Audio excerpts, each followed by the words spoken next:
ان کو معلوم ہے کہ اگر اسلام سے دور کرنا ہے مسلمان کو تو مولوی سے دور کر دو، علماء سے دور کر دو، اپنا تعلق علماء سے بڑھاؤ۔ اور میں یقین سے کہتا ہوں، علماء کے مجمع میں قسم کھا کر بھی کہوں تو حانث نہیں ہوگا کہ جس کا کسی بھی عالم باعمل سے اور عالم ربانی سے تعلق ہو گیا، انشاءاللہ وہ بھی گمراہ نہیں ہوگا، اس کی اولاد بھی گمراہ نہیں ہوگی، اس کا عقیدہ انشاءاللہ ٹھیک رہے گا۔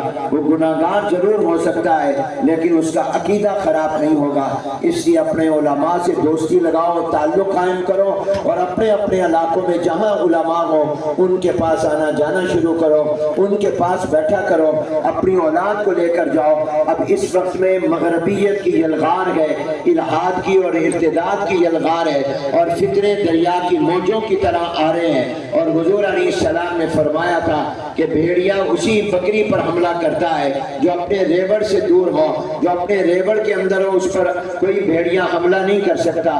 آج بہت سے شیطانی بھیڑیے ہیں جو امت مسلمہ پر، ان کے عقائد و نظریات اور افکار پر حملہ آور ہیں۔